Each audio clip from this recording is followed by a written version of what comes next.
जिंदगी तबाह हो जाती है। प्रफुल्ल कुमार, न्यूज़ 18, बेतिया। चलिए, इस रिपोर्ट को देखने के बाद आपके दिमाग में जितने भी प्रश्न उठ रहे होंगे उसका एक जवाब मिला होगा। आखिर दारोगा जी ने ऐसा क्यों कहा, इस सवालों के घेरे में है। दारोगा जी क्यों सस्पेंड कर दिए गए, ये सवालों के घेरे में है। जांच क्यों बिठानी पड़ी, ये सवालों के घेरे में है। और एसपी साहब ने दारोगा को बुलाकर क्या पूछा, नहीं पूछा या पूछा ही नहीं, ये भी सवालों के घेरे में है। जिस जांच का आदेश दिया गया उस जांच के आदेश में क्या निकलकर सामने आ जाएगा, क्योंकि दूध का जला छाछ भी फूंक कर पीता है। तो बिहार में रिमांड होम की स्थिति क्या है, ये सभी जानते हैं।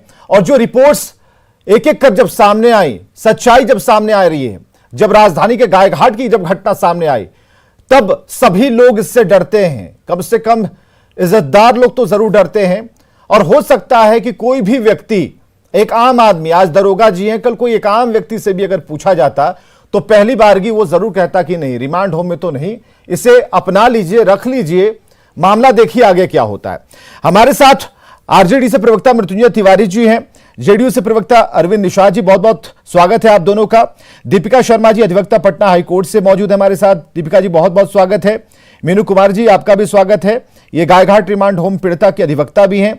सुशीला साहब, प्रेसिडेंट बिहार महिला समाज से हैं और सोशल एक्टिविस्ट भी हैं, ये भी हमारे साथ जुड़ी हुई हैं। तो सबका एक साथ स्वागत करना चाहेंगे।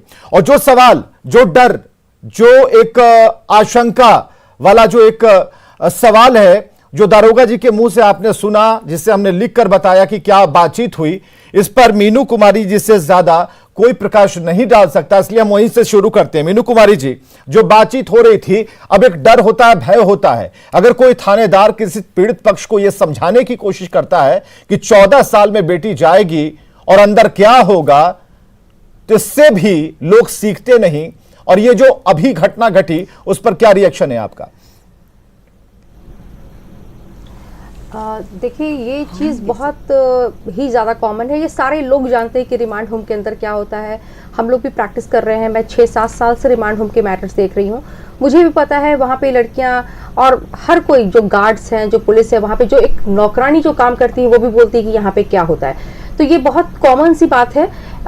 ये एक ऐसा सत्य है जो छुपा नहीं है, लेकिन इसको सामने नहीं आने दिया जाता है। वो क्यों नहीं आने दिया जाता, मेरे ख्याल से एक सवाल है कि क्यों नहीं आने दिया जाता। लेकिन सारे लोग ही जानते हैं कि वहां पे क्या होता है। लड़कियों को जो लव मैरिज करके जाती है, उनको किस नजर से देखा जाता है। उनके परिजन, उनके जो भी रिलेटिव्स हैं, उनको बस एक समाज के लिए एक दाग समझते हैं। और उन लड़कियों को वहां पे जिस तरीके का माहौल मिलता है, वहां पे उन्हें यही सिखाया जाता है कि अब तुम्हारे लिए कुछ नहीं है, बाहर की दुनिया, तुम्हारे माँ बाप तुम्हें छोड़ चुके हैं, तुम सबके नजर में गिर चुकी हो। अब तुम्हारे पास एक ही विकल्प बचा है कि तुम यहाँ पे अपनी जिंदगी काटना सीख लो। और काउंसलिंग होती है वहाँ पे, ये जिसकी जानकारी है मुझे, वहाँ की पीड़िता लोग मुझे बताती थी कि वहाँ पे काउंसलिंग में उन्हें ये सिखाया जाता है कि तुम अभी यंग हो, तुम्हारे पास कुछ नहीं है सिवाय तुम्हारे शरीर का, तो तुम अब उसका इस्तेमाल करो, तुम उससे कमाओगी, हमें भी पैसा आएगा। और इस तरीके की बातें उन्हें काउंसलिंग में सिखाई जाती है। तो ये एक बहुत घिनौना सत्य है कि वो ये बच्चियां, लड़कियां, जो कह ली, जो अपनी स्वेच्छा से जिंदगी जीना चाहती हैं, उनको इस तरीके का जिंदगी जीने के लिए मजबूर किया जाता है। उनके मन में ये डाला जाता है कि अब कुछ नहीं बचा, अब तुम्हारे पास यही एक रास्ता है। यहाँ पे जो भी सुपरिटेंडेंट है, जो भी देख रेख में है, तुम्हें उसकी बातें माननी पड़ेगी और कोई देखने वाला नहीं है। तो ये बहुत ही घिनौना सत्य है, ये सब लोग इससे जानते हैं। और आज जो ये दरोगा जी भी अपने मुंह से ये बात निकाल रहे हैं, तो वो भी कहीं ना कहीं जानते हैं कि इन लड़कियों के साथ क्या होता है।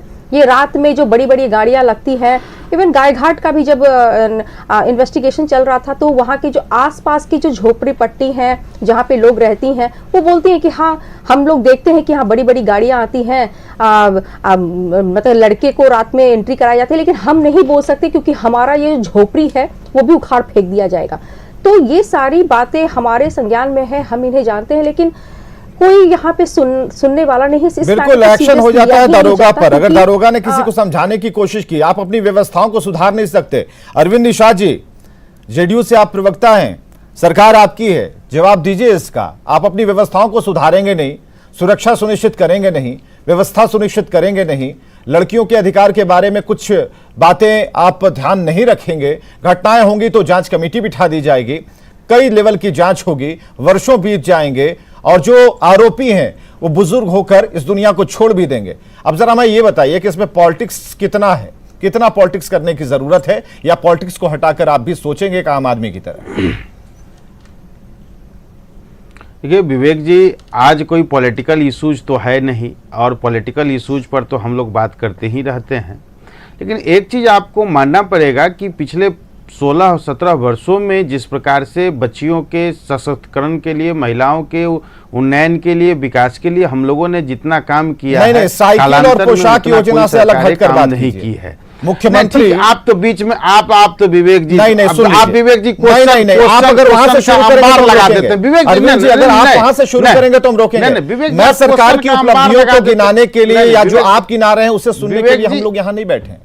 हमारा ये कहना है जो एक घटना घटी, एक बिहार का एक थाने का दारोगा अगर ये कहता है, विवेक जी नहीं, विवेक जी आप विवेक जी आप हम लोगों का ही पक्ष सुनिए, सिर्फ क्वेश्चन का अंबार लगा दे रहे हैं। उसके बाद आखिर हम लोग अपनी बात भी तो कहेंगे, आखिर जेडीयू के हैसियत से ही हमको बुलाया गया है ना, सरकार ने जो काम किया है वो तो हमको बात रखना ही पड़ेगा ना। ये तो हम तो सुंदरकांड सुनना चाह रहे हैं ना आपसे, एक बात यह भी बाल कांड हमें सुनाने लगे, वहां से मत शुरू कीजिए, डायरेक्ट सुंदरकांड बताइए।